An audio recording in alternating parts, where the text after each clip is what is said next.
Good morning, and thank you very much for joining us. I am Yori Folani. Hope you had a great weekend. And well, kudos to Airtel. They fixed us, and they fixed us good. I guess I had a little rant on them last week, and might have been a coincidence that they were already on the way, or it was a work in progress. Whatever be the case, they fixed us good. So kudos, Airtel. Thanks a lot. Now, our guest this morning, Mr. Ahmed Dada Abbas, lawyer and political affairs analyst. Thanks as always for coming on. Thank you, sir. Indeed. And Mr. Curtis Adigba, another lawyer and public affairs analyst. Great to have you, as always. It's a pleasure. First of all, let's just mention the fact that the president is back home. He was always going to be back home. It was a 10-day affair, but I saw all sorts of definitions of his absence. That, there was the whole point being made about he should have told the National Assembly and all of that, in some technical definition of being away as he was. It was a vacation, and if it's a vacation, you got to tell the National Assembly, and so he was in breach of the Constitution. Anyway, he's back. People can talk, right? Curtis, is any comment even necessary at all? So if the president is in breach of the Constitution, there are remedies for breaches of Constitution. So you can test it. Move. But we have a president who, in the past, had informed the National Assembly, transmitted letters to them when he is going for vacation, medical, and all that. So if he said this was a private visit, and of course we are all entitled to private visit or private times, So, but the focus on the president sometimes worries me. The states are the laboratories of democracy. And I don't hear Nigerians talk about when governors go on holidays. Oh, yeah. Sometimes they disappear for 1-2 months. Even their deputies don't know where they are in the world. And we don't talk about it. Well, I guess it's just one of those things. But I guess we will talk. I think it comes with the tough. Okay. If you're a president and some people don't like you, this is what you get. Especially but it's back anyway. In a society like ours, yeah. Right? Yes, it had the best comment. Yes, sir. Right? Ordinarily, it shouldn't, his trip shouldn't have generated the kind of heat it generated. But you see, the challenge we are having is that there's so much acrimony, there's so much bitterness, there's so much hatred, there's so much disappointment. Yes, one of the reasons is that you see, because of the deficit of performance in the time part, so it's a carryover. So there's this bitterness, so much expectation from the president, and you see this over bloated presidency that we have is also, like he rightly said, focusing as if one single man will fix virtually everything. The cockroaches in our houses will be fixed by the president. The mosquitoes flying in our environment will be fixed by the president. The gutters that are not flowing will be fixed by the Mr. President. You marry 7 wives and you give birth to children, you cannot train. It has to be fixed by the Mr. President. Your car gets what the Mr. President has to fix. Anything that is, because we have run an over bloated structure, federal structure, that literally the president has his hands in every aspect of our life. Well, that is to say, they would put the president's hand into every aspect of our life. A house is burglarized in an estate. It is because the president has not provided security in the country. The estate is in the state and in the local government. So, well, I guess, as you said, there's so much going on. The state governors have very big security votes, but everything goes to the president. Especially, well, it's a form of, I imagine, I don't know, shall we call it opposition politics? But I suppose it should be bigger than that. But anyhow, as you said, sore losers perhaps. Going into the whole matter of insecurity in the land, because you talked about banditry in an estate. Okay, all over the country, banditry all over our country. And as you know, that is causing all sorts of worries now. It's very, very bad. So much so the Air Force. In short, we've been told by the presidency that there's going to be a frontal confrontation now of all these scenarios where robbers are just, running riot all over the land. But now, the latest formation was an Air Force formation to help fight this crime. What do you think of all of these? Because the police, you know, are they overwhelmed? The police say that they are in charge, they are adequate, but we're getting all these units to join them. Is it a pointer to how serious things are? And also the army, you recall, if you were reading yesterday's papers, are saying that there's a plot afoot to destabilize May 29. Curtis. Well, Yuri, let me start from where you started, whether this was opposition politics. I don't think this is opposition politics. See, the responsibility or the job of the opposition, really, is to hold the foot of the party in government to the fire. Mm-hmm. Well, you do so by differentiation and ideation.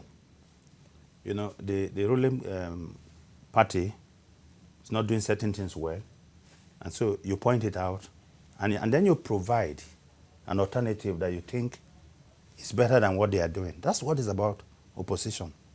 Now, when you propose nothing and oppose everything, that's not opposition. Now, when you introduce things just to get the people talking and to muddy the water, look, we know that the water is already infested with alligators. Throwing more alligators into the water is not going to solve the problem. What we are looking for is solution.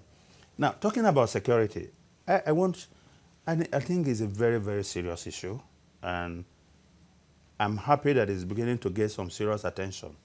But however, Nigeria is not alone in terms of what is happening in our security. All over the world, security has become a problem. Even the most developed parts of the world. Look, I just finished reading a book by Peter Begin. Peter Begin, because you know, he's an authority in Al-Qaeda, in terrorism and all that and all that.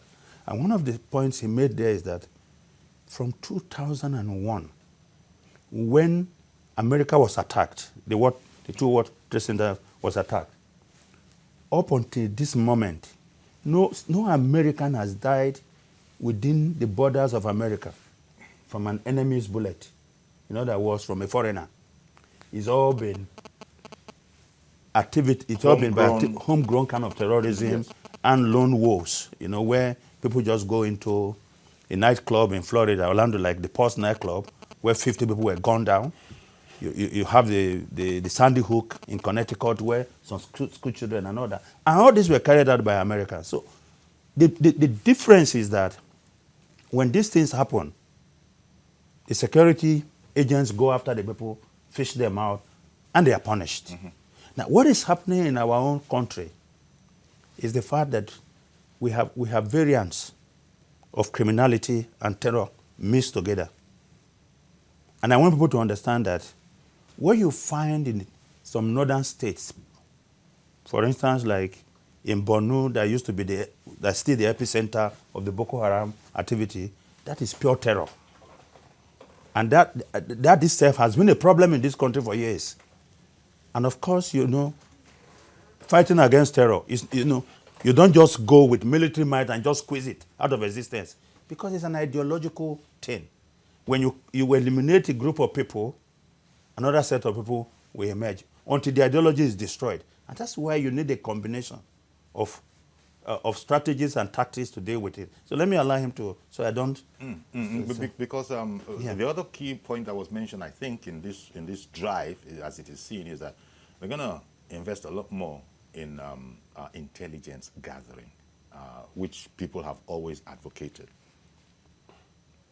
You see, first and foremost, for you to resolve a problem, to solve a problem, you must actually admit that the problem exists. We're actually not facing the reality that our security system has collapsed. I'm saying this over a long period of time. When a problem keeps reoccurring, becoming a permanent feature of your daily life, you should admit that there's something fundamentally wrong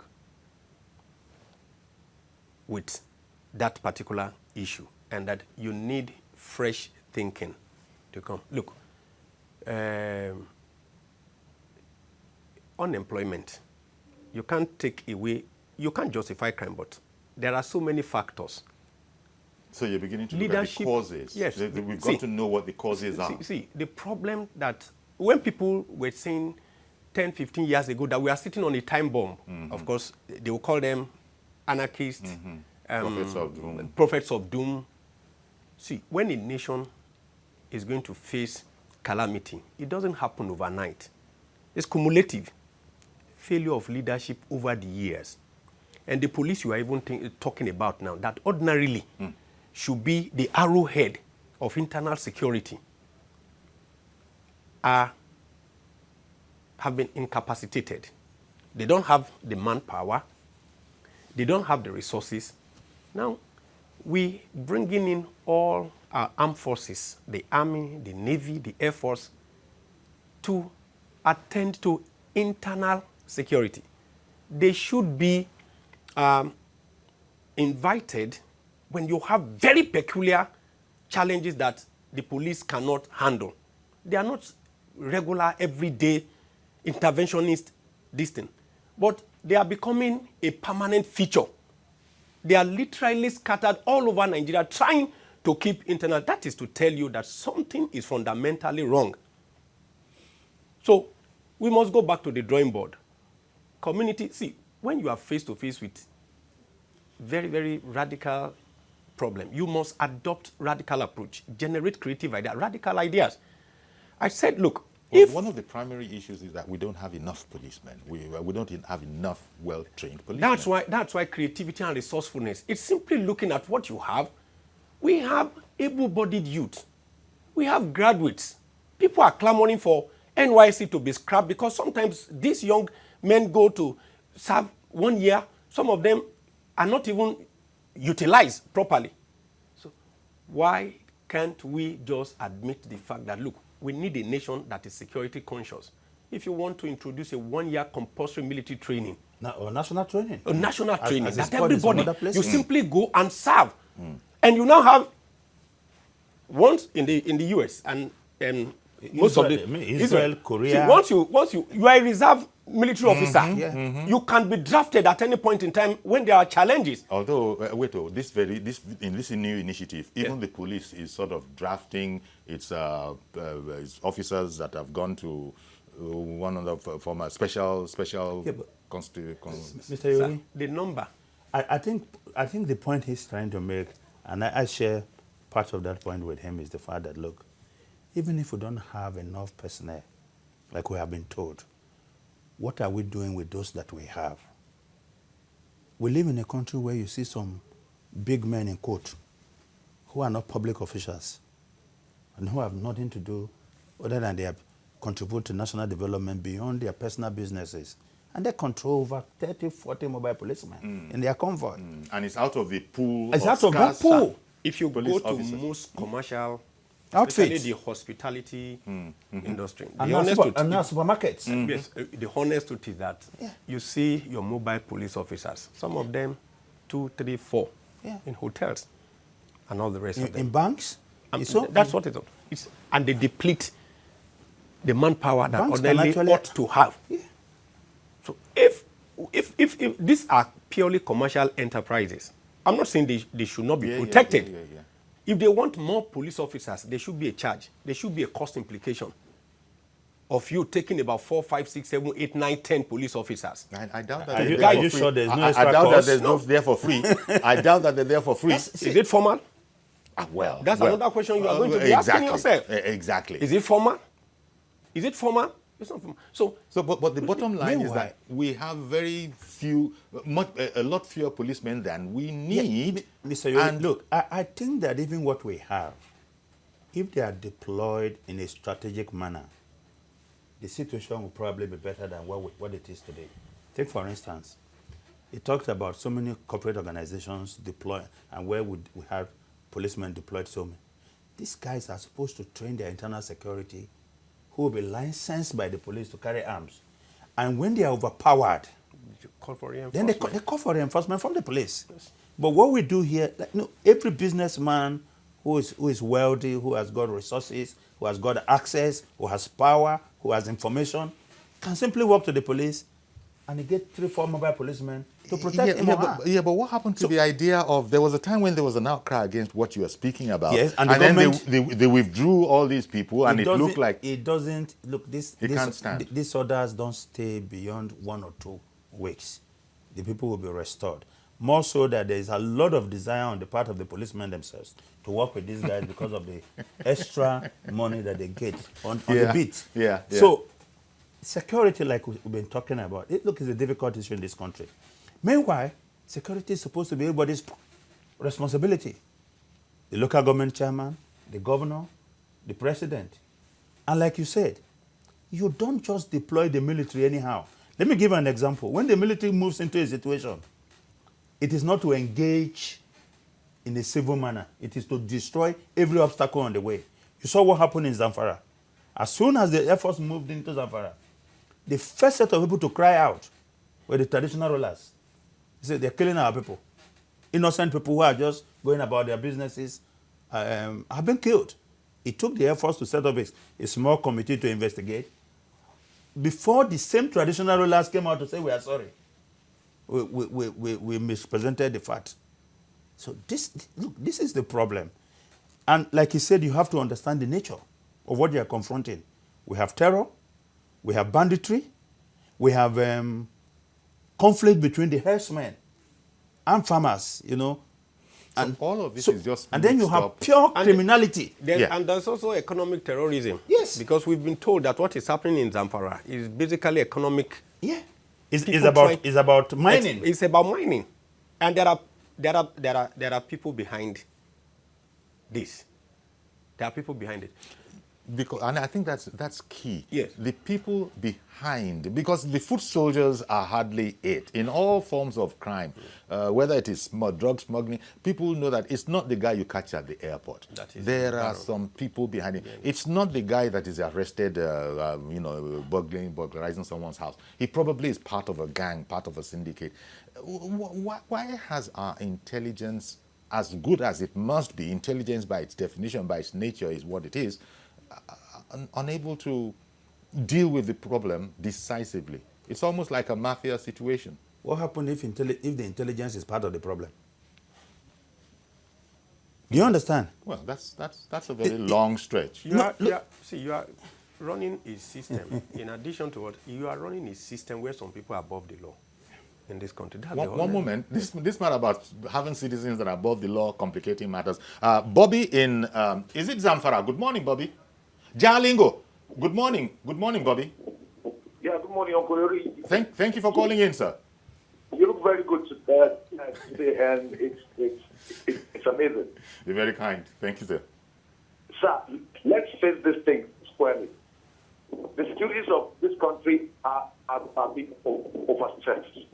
We have a country where we have human beings that are more than 200 million, and we only have policemen that are not up to 500. For God's sake, let's face it. Where is this problem coming from? Everybody has a role to play. Governments, individuals, private enterprises have a role to play.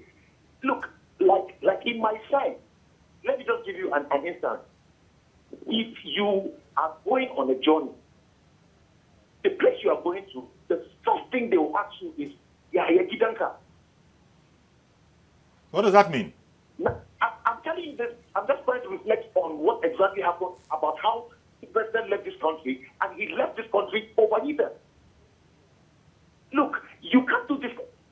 Uncle Yori, we only need God, and we need to put our heads together. Everybody has to contribute his own quota. People are being killed every day, sir. This thing is getting out of hand. It's only God that will just help us. Okay. Thank you very much, and God bless you, sir. Thank you very much, Bobby. Yes, I interrupted you. Which country, this country that terrorists bombed church of recent? New Zealand? No. Sri Lanka. Sri Lanka. Yeah. You know what the president said? He said heads will roll. You see, yeah. I love that language. Yeah, he said heads will roll. And he told the IG. Yeah. But when our leaders say that, nothing happens. See, A leader. There was a time Obasanjo said, I will step on toes. I don't know. See. Maybe apart from Atiku's toes, who did he step on? A president felt bad. He felt disappointed that I have security officers who even had intelligence that something was going to happen. Yet, they couldn't prevent it, or they failed to prevent it. And the man looked at the nation and said, heads will roll. And he looked at his IG, Inspector General, and said, your head will roll. So it's like confronting. Well, that's what we've been told. We don't know the extent to which we will Any go. other But IG. we've been told that now, for whatever reason, more than before, the whole security situation is going to be frontally addressed. Yeah, you know, there is this thinking in Nigeria, and I hear that all the time from a lot of friends and colleagues and on the social media. And the thinking is that once there is any security breach, heads should roll. You know, I don't know how that will solve all the problems we have. I think Ahmed referred to something that I think is very, very important, which is the system itself that we operate. I don't understand why the security in this country is this centralized. Okay. The control of the security is this centralized. Good enough, the federal government is talking about community policing. Look, security is every minute affair. You understand? It's not about the structure that you run from the top to bottom. It's about how effective. Look, you talk about information gathering. If I'm a policeman, you take me from here to say Sokoto, for instance. I don't know the local people. They are not going to be free with me, wanting to give me all information about what is going on within their domain, except they So have that's where confidence. local policing comes And that's into where it. local police, state police. Look, people argue about against this thing on the ground that. Forgive me for interrupting you. I'm going to come back to you, but Ahmed in Dutse has been waiting for a while. Good morning, Ahmed. Good morning, Ahmed in Dutse. I just was too late for you. See if you can get back in again, and I'll interrupt myself. Ahmed from Dutse, but please. You know, so when you talk, each time you talk about state police or community policing, what you hear is people that, get apprehensive. the governors were abused. Yeah. You understand? But there is no system that is perfect from the one. It's a matter of practice. They abuse it over time. The abuses will stop. But we can't continue the way we are. It's not going to solve the problem. You know? Because governor... Look, one moment again. Mazi Okorofa has called in. Good morning, Mazi. In Arochukwu.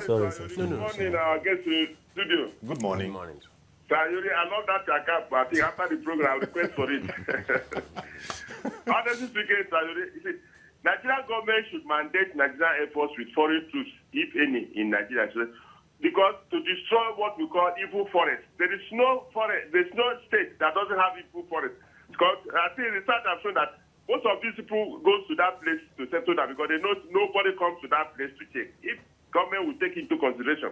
Now, when you talk about this, do you know that between Obolafo is in Enugu State and Lafia, if you are going on night bus, ask anybody, they say, well, by 10 p.m. you can't run that road again because the big boys, you don't call them out robbers these days. The big boys are already taking care of the whole road.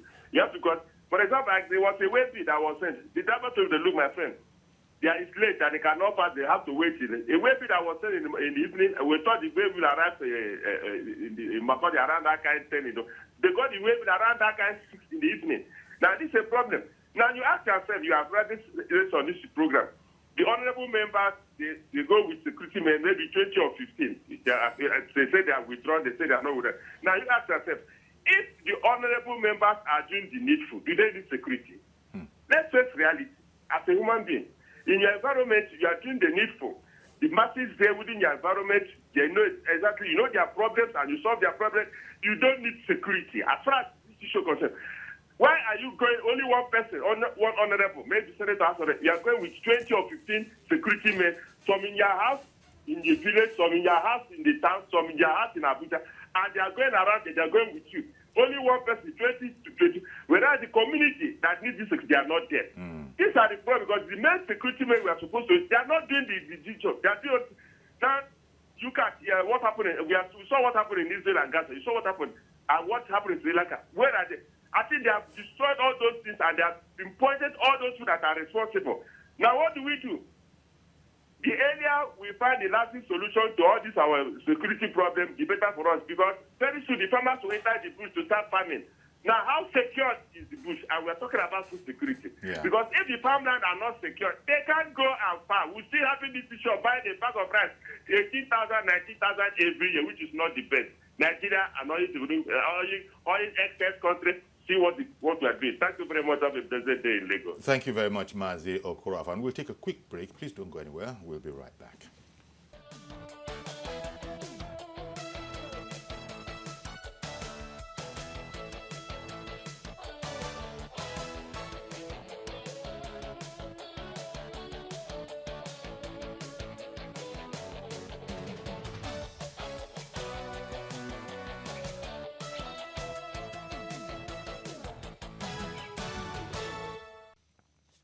Okay, welcome back. Still in studio with Ahmed Dada Abbas and Curtis Adigba. And just before we went on break, Mazi Okorafa had called in from Arochuk and was talking about an infamous road with the what it is.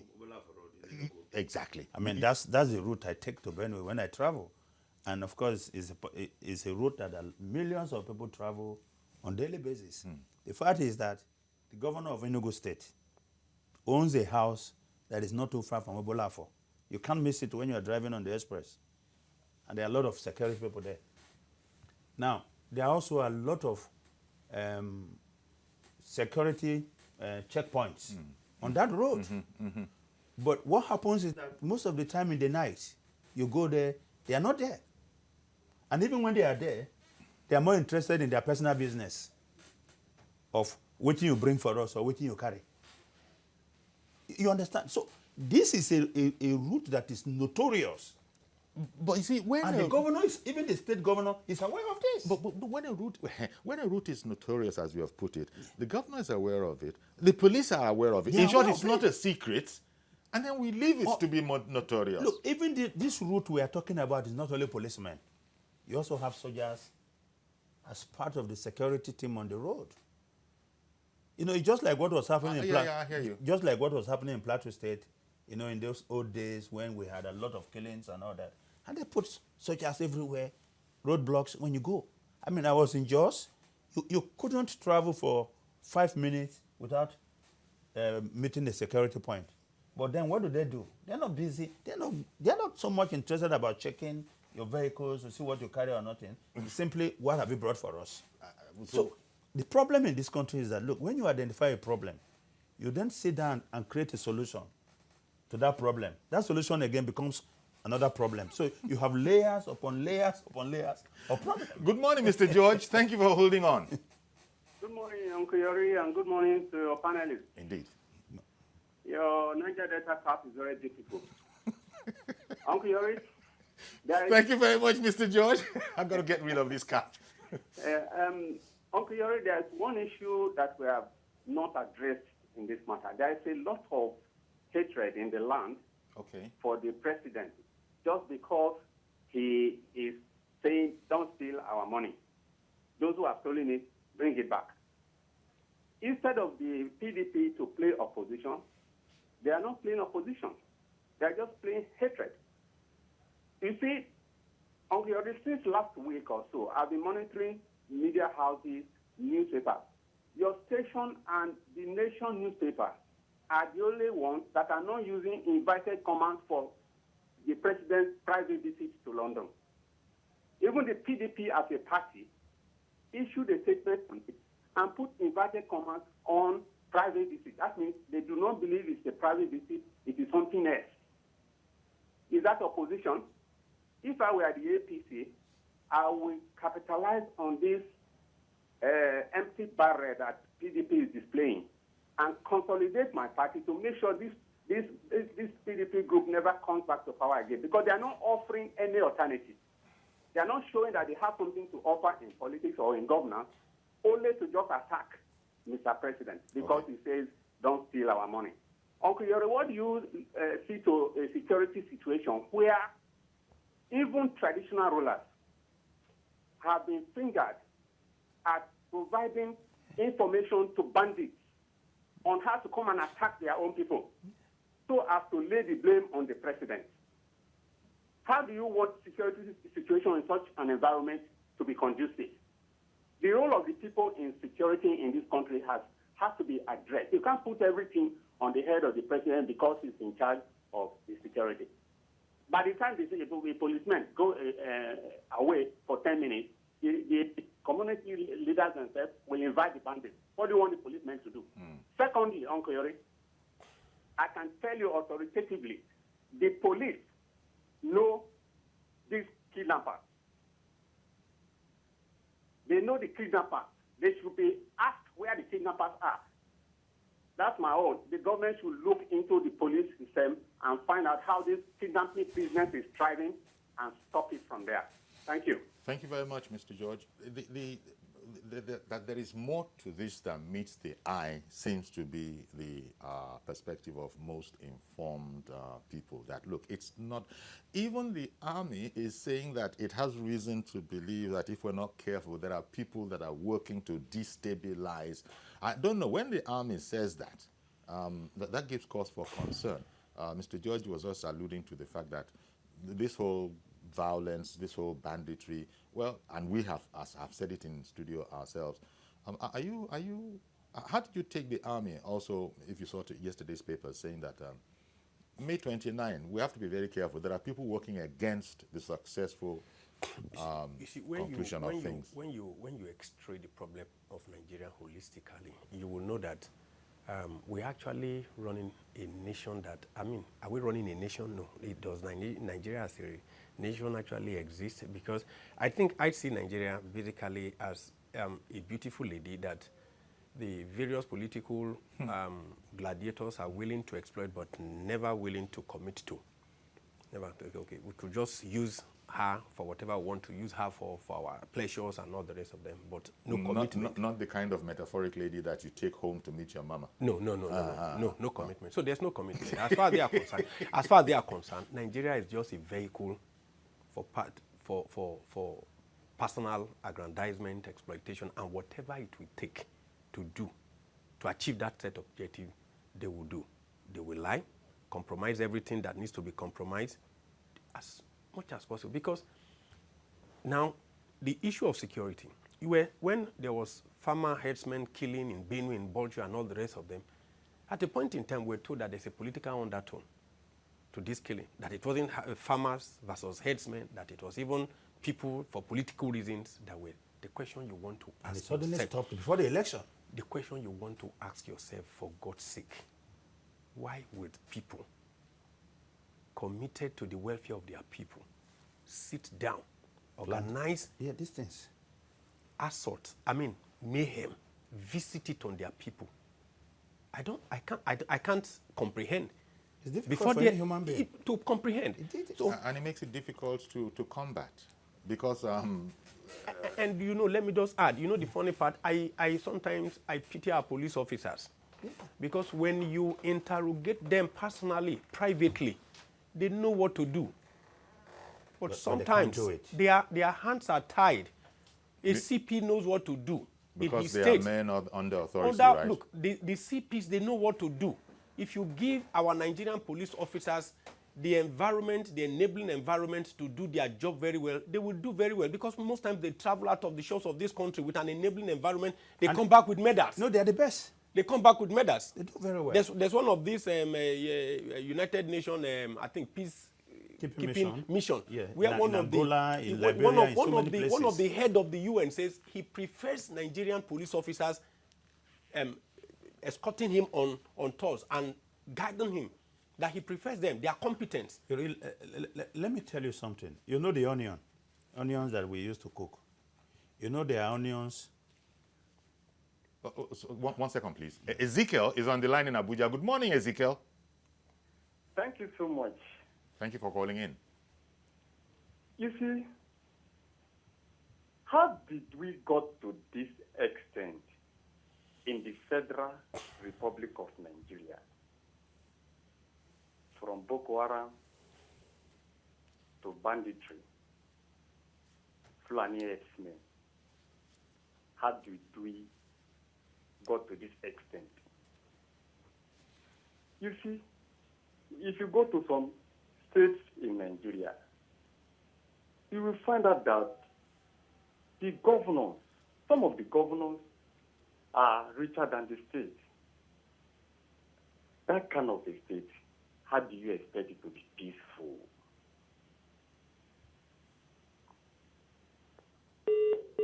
Well, thank you, but well, you didn't get a chance to develop making contentious point there, because I was going to ask for possible examples, which I think he's taking a lead from what the EFCC chairman said last week, that some governors are indeed funding insecurity in their state. Yes. So they can appropriate more security votes. Look, the issues are multifarious. They have different dimensions. And we must tell ourselves the truth. Let me give you an example. The weeks running into the presidential election, did you observe that the activities of herdsmen literally disappeared? We're not talking about conflict anymore because the politicians were then busy with winning elections. And one of them said, if I'm not elected, the killings in Nigeria will continue. You remember? So they have, look, if I'm not elected, the killings will continue in Nigeria. And that is what we are seeing intensifying. Now, the issue is this. So when people talk like that, you have to be careful. Wasn't it careless talk? Sometimes people talking politics, look, not realizing that, wait a minute, if what you have said is analyzed, you're in a lot of trouble. But Mr. Yori must understand that even Satan does not know the intention of man. So we don't know what his intentions were when he made that pronouncement. But the point we are trying to make, and a lot of Nigerians will agree with this, is that yes, we have terrorism in this country that is being fueled by some insane ideology, all right? We have banditry as a result of, you know how terrorists sustain themselves. They sustain themselves by kidnapping, by involving themselves in armed robbery, going to banks. And that's why when they take people, they just do their assessment and say, oh, is this person a high-value target? So we keep on so we can exchange for billions of naira and then buy arms again and continue with our operation. So what you are seeing here is that the criminality that we have in Nigeria is a miss, a combustible miss. You have people who are there just kidnapping for ransom. They are not terrorists, but they operate in different states. And they are powerful people. Mr. Opera, I'll be right with you. Okay. Good morning. Good morning, Mr. Opera in VI. And good morning to the guests over there. Yeah. Good morning. Uncle Yori, this is our nation. This is our country. Things have gone bad the way it has gone. The problem we are having is that we Nigerians, these people have kept us in absolute fear and poverty that we cannot even know our rights. I can't see why a leader is there in the state. I had one of your guests here talking about Enugu and this thing. I said, go to Imo State, from Anambra to Imo State, you will have almost 20-something checkpoints. But these people, they are there for their business. The police, they are there for their business, not to check anything about crime at all. If you carry 10 cup of rice, they will say, where did you get this rice? Is that what they were sent to do? And the leaders are there seeing all these things. We need to restructure this country. Some people say, no, Nigeria is okay like this. It will be okay like this until the thing sinks down. Well, it's in their hand. Let them continue. Some people are accusing the political party, this and that. It's not what we're after now. Let them restructure this country before this country will sink. Okay, then, They Mr. know Omar. them. The leaders, they know them. You can't tell me. If you have state police, from state police to community policing, many of us have been in abroad. We know how it is done here. But why can't they bring it here? They don't have their family here. Nigeria is their office where they make their money. They have a country somewhere. After they make their money here, they go to their country, which is safe and secure. But they cannot bring such a thing here. So please, let us restructure this country. Thank you so much. All right, and thank you very much for calling in. The whole restructuring question, that one Again, is a again, whole issue, a whole colloquium on its own. But the point he makes, are too many people feeling like this, which you have also alluded to, that, look, these people, they're not sincere. You see, Yuri, 3 days ago at Oshodi, an Uber driver, I don't know if you heard about it, who took someone to around Oshodi, okay, was thrown down from the bridge by some hoodlums. He died in his pool of blood. They found it, the cops, the next morning. How do you Well, you know, look, so the point is how does this. that happen? Now, And in Lagos, that is better protected than most. That's the point. Look, so the point we are making is that, you know, the requirement of security is so enormous that what we have is... I think there's a fresh pledge to vote even more money. No, voting more money is not the solution. The ones that the votes that we had before, we have not seen what they have been used for. The point is this. Like he said,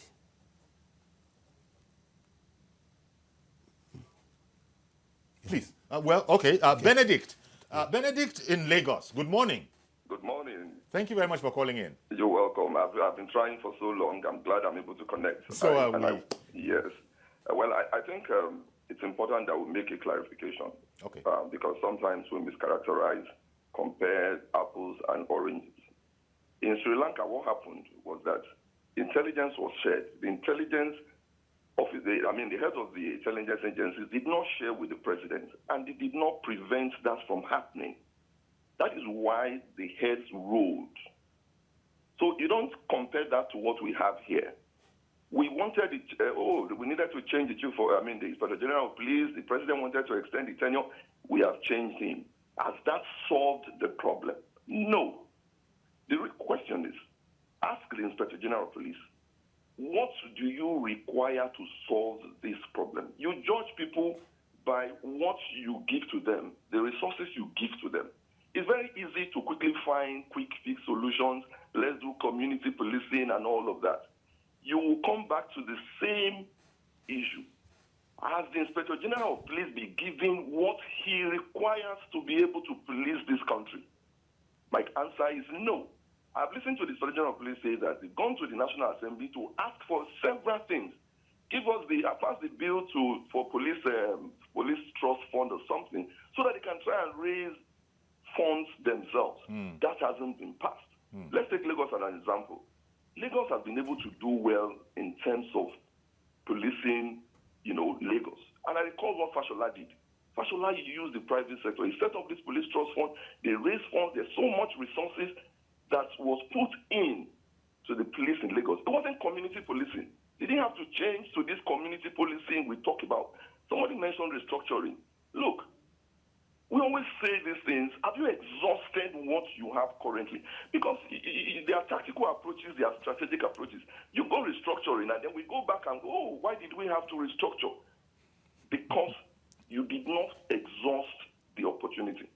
Look, the issues in Nigeria is multifarious, like one of your discussants said. But this idea of,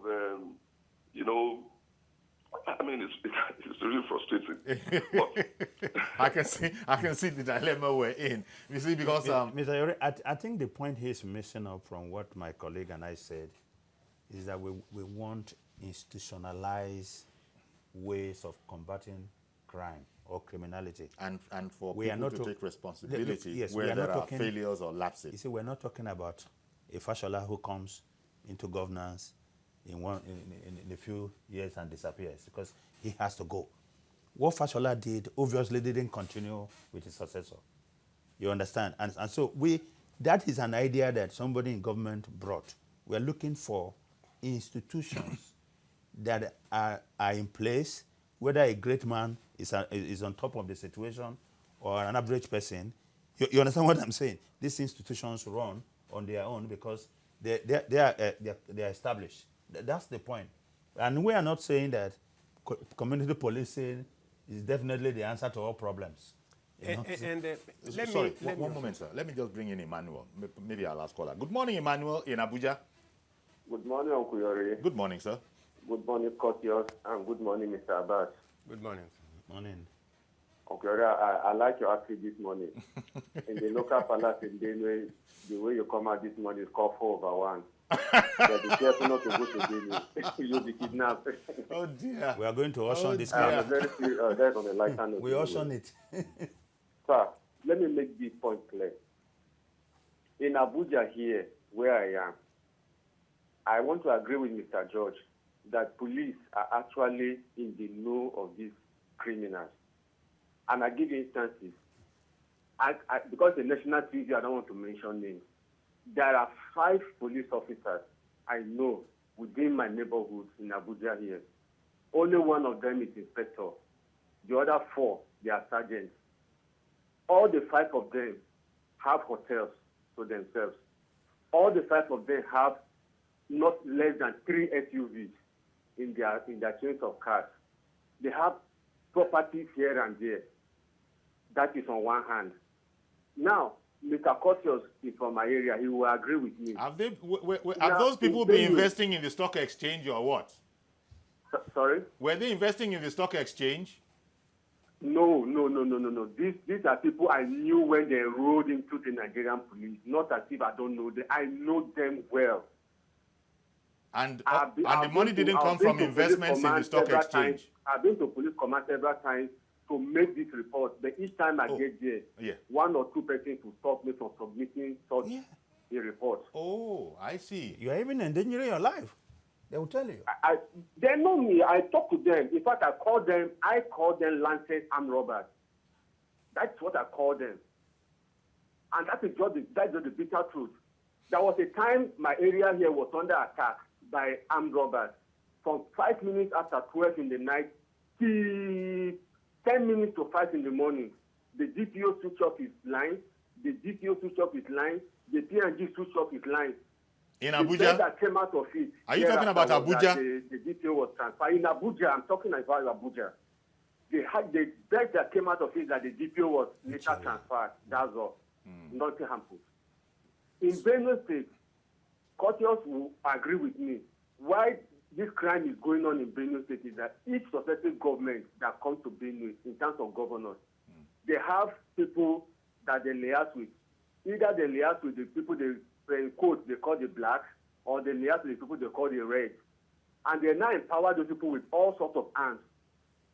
And I can give you instances of where all those boys have property in both in Benue and in Abuja here. These are the people running riots here. And they come and tell us that they are herdsmen, they are this, they are that. We know them, sir.